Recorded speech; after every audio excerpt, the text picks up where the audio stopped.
Hi, it's Ursula from ursula-smith.com, and I'm just doing a quick follow-up to another post where I talked about using stamps and embossing powder to etch copper. So the other thing that I do is a lot of times I will etch steel plates, and what I've been trying to do is etch them to match this is, all right, so let me just start out by saying this is really for the jewelry making people out there. You can use these plates with metal. If you do leather, I use them a lot with leather. Most of the samples here actually are with metal, but you can use these plates with with leather, sorry. And I have another set of videos all about my leather experiments. But anyway, this is not for you paper crafting people out there. So in any event, I use stamps and embossing powder onto the steel plate. And it's the same process that I used with the copper etching. Usually I'll bring just a layer of cornstarch or like the embossing pillow over the top first. Of course, after I've cleaned the steel with,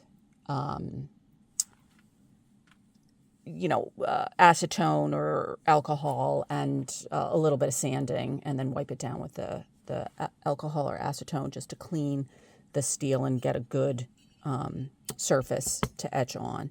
And then I stamp, and I use a stamp positioner. You may be a better stamper than me, but I just like to have that option in case I miss a spot. It is trickier to stamp on these metal surfaces. So if you have a stamp positioner, that's the best way to do it. And then I've tried different inks. You can use Versamark. Versamark tends to be a little bit thicker, so it does hold on to the embossing powder better. But I will say, in this instance, now this doesn't generally stay wet long enough to do embossing with. However, on the metal, it does. And so I use VersaFine to stamp with because it's just a finer, nicer ink for stamping, especially small, intricate designs. So I stamp with VersaFine, bring the embossing powder over the top. Sometimes, again, with these teeny tiny things, it will kind of start to invade into the design. You can always use a skewer or a toothpick or anything pointy. Pin maybe a little bit too tiny, but depending on your design, it might work. To clear out some of the embossing powder. And then you zap it with the heat gun. And I shouldn't use the term zap because it's not a quick process. At first I thought, what is going on? Why is this not working? It turned out, for whatever reason, maybe it's because steel isn't as much of a, I don't know. Whatever. I don't know the answer. But I will tell you, it takes forever to get to the point where the embossing powder starts to melt. And so you literally have to hold the gun, wait till that one section. The next section will go a little bit quicker, but you really have to hold the gun over the embossing powder for, and I'm talking minutes at a time. So it takes a lot longer to emboss onto these steel plates than even the copper, and definitely longer than on paper. But the one thing about this is it holds up so much better in the bath that etches the steel. So I've been using copper sulfate and salt. I have tried electro etching, but I only did it once. And it was a long time ago, so I don't even remember what happened with it. So whatever, I will get back to that at some point. But right now I'm just using the bath of equal parts copper, sulfate, and salt to etch. And so it literally, and I want a deep etch, so I leave it in there for hours. So You can use Sharpie, but it doesn't hold up. You can use archival ink, but it doesn't hold up, at least in the steel case. Now, a lot of these things you can get away with the copper because it isn't in there, especially if you're electro etching. It isn't in there quite as long. But with the steel, like I said, it's in there for hours. Even the PCP printed, and I'll show you an example. So, you know, so this I got on Amazon. It's cheaper than the blue stuff. The blue stuff I could not get to transfer onto the steel. Again, I think the steel just doesn't hold on to the heat, or it's too thick. I'm not sure. But the yellow iron-on transfer paper from Amazon seems to work okay. Again, leaving it in there for a long time, it starts to dissipate and wear off. And so you can get a light etch, but not a deep etch. So I just wanted to show you some samples. So first of all, if you can do it in vinyl, vinyl is great.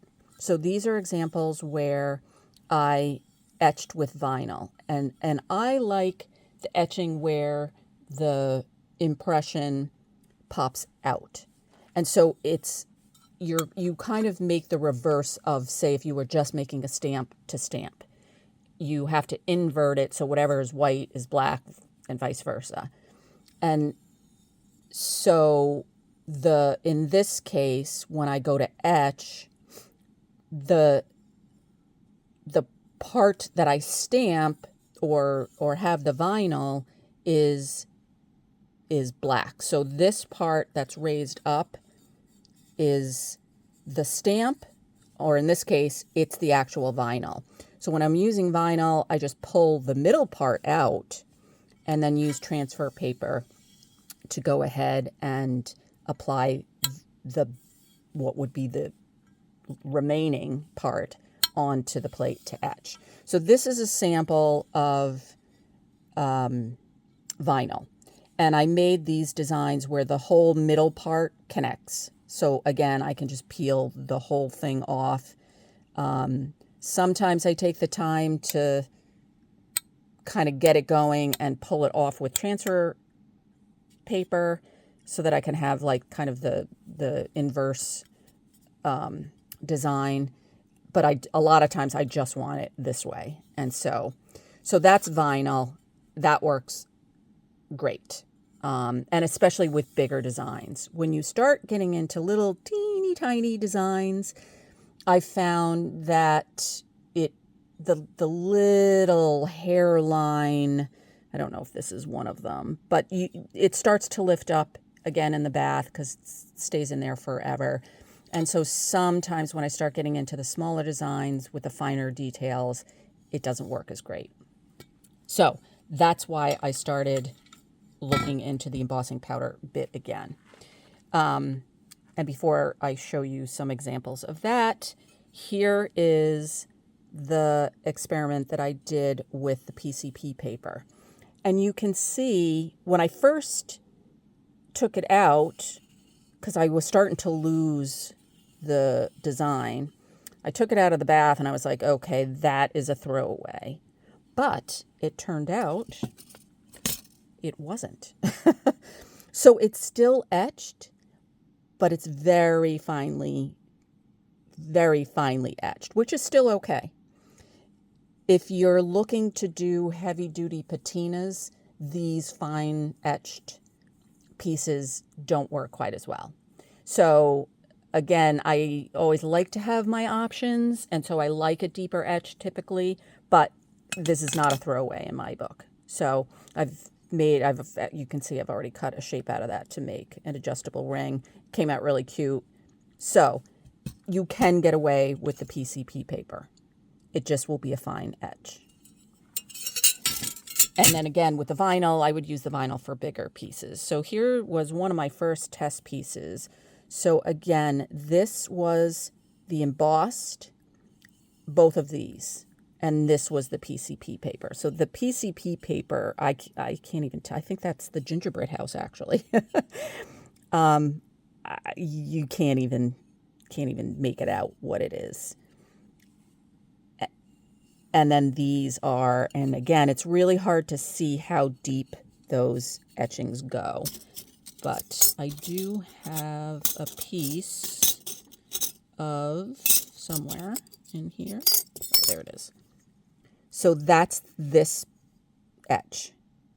So I think you can see the difference between a deep etch and a,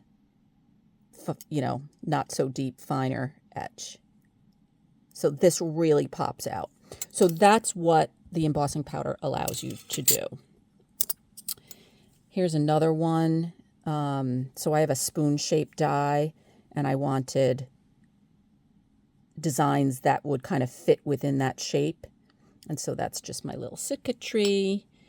This was another one that I thought was not going to work because it looked like the whole design came off. Again, it's very finely etched. It's on a piece of terrible copper that's all scratched up, but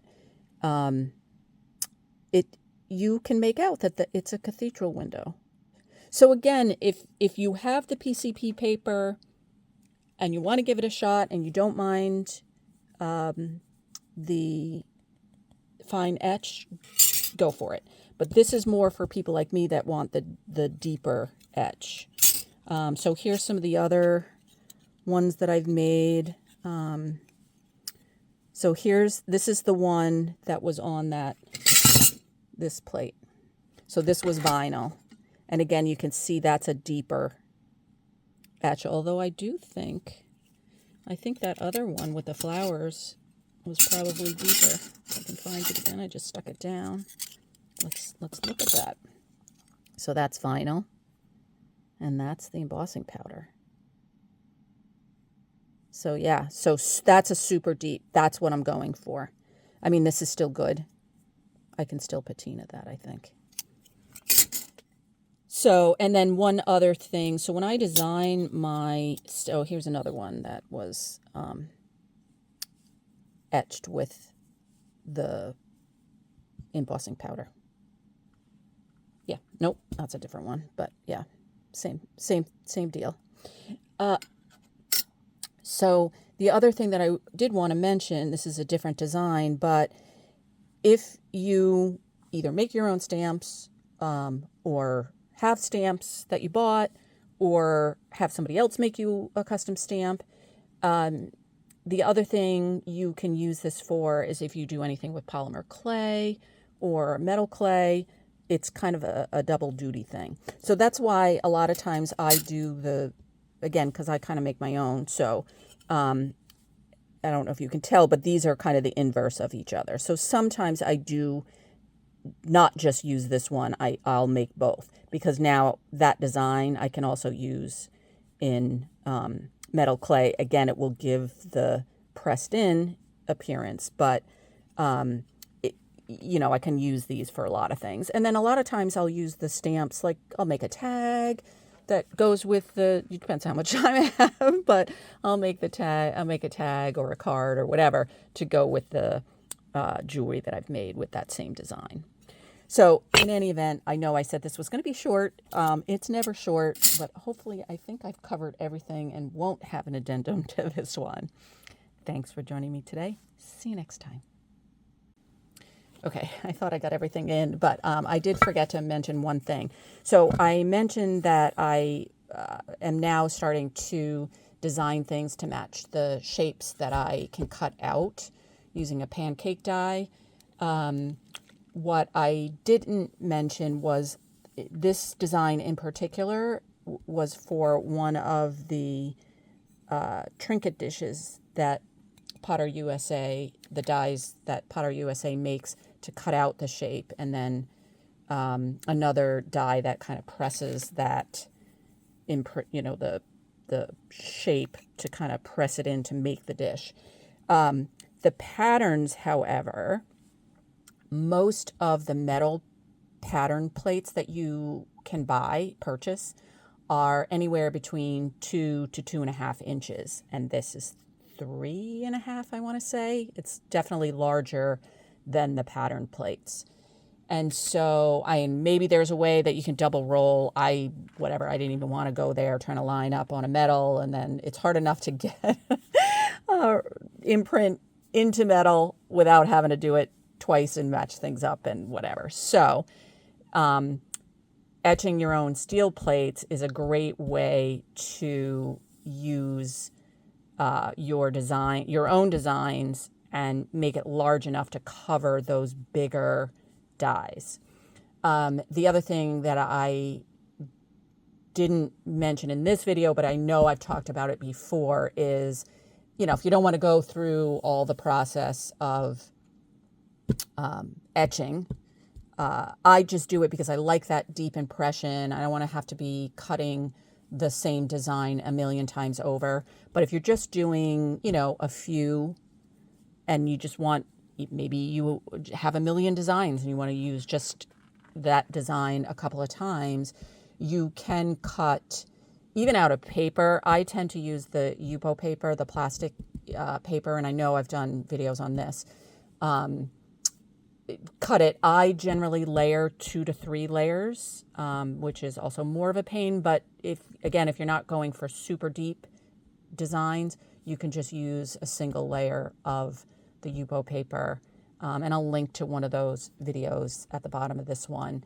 But if you don't want to go through this whole process, that is another alternative to emboss into metal using your rolling mill. So, I thought I could make it through a video without an addendum, but I should have known better. Anyway, thanks again for joining me. See you next time.